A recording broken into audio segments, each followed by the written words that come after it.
बौना तीरंदाज जातक का था। तक्षशिला के एक उत्कृष्ट गुरु से धनुर्विद्या प्राप्त कर एक बौना महान धनुर्धर बना।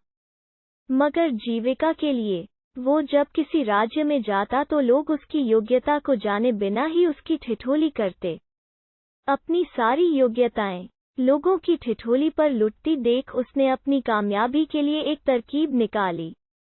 घूमता हुआ उसने भीमसेन नाम के एक हृष्ट-पुष्ट जुलाहे को ढूंढ निकाला और उसके सामने अपने युद्ध कौशल दिखाया और उसे एक सेनानी बनाने का प्रस्ताव रखा। जुलाहे से उसने कहा कि वो सिर्फ बौने की सलाह मानता रहे। वो उसके अनुचर के रूप में उसके पीछे खड़ा हो अपना सारा जौहर दिखाता रहेगा। बौने ने उसे फिर राजा के पास जाकर सेनानी की नौकरी मांगने को कहा। भीमसेन ने वैसा ही किया। राजा ने भीमसेन को सिर्फ उसकी कद काठी को देख ही एक सरदार की नौकरी दे दी।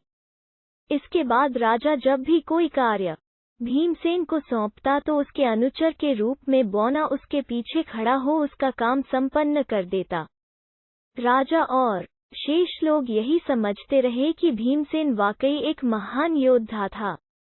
कुछ ही दिनों में भीमसेन धन और प्रसिद्धि पाकर और भी मोटा हो गया और उसकी मोटी बुद्धि के साथ साथ उसका अहंकार भी फूल गया। तब वो फिर बौने को मित्रवत न देख एक नौकर की तरह उसके साथ व्यवहार करने लगा।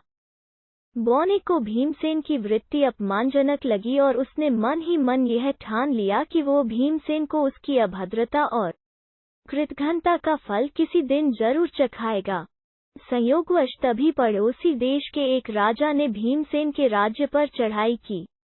राजा ने भीमसेन को सेना का नेतृत्व सौंपा। भीमसेन एक विशाल हाथी पर सवार हो गया और बौने को अपने पीछे बिठा लिया।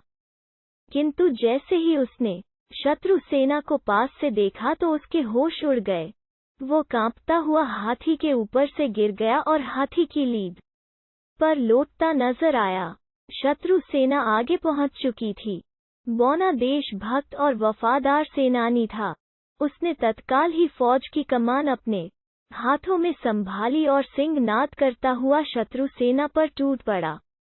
उसके कुशल नेतृत्व में शत्रु सेना को मुंह की खानी पड़ी और वे रणभूमि छोड़ भाग खड़े हुए। राजा ने जब बौने के युद्ध कौशल को सुना तो उसने तत्काल ही उसे अपना नया सेनापति नियुक्त किया। बौने ने तब ढेर सारा धन देकर भीमसेन को अपने पुराने काम को करते रहने ही प्रेरणा देकर विदा कर दिया।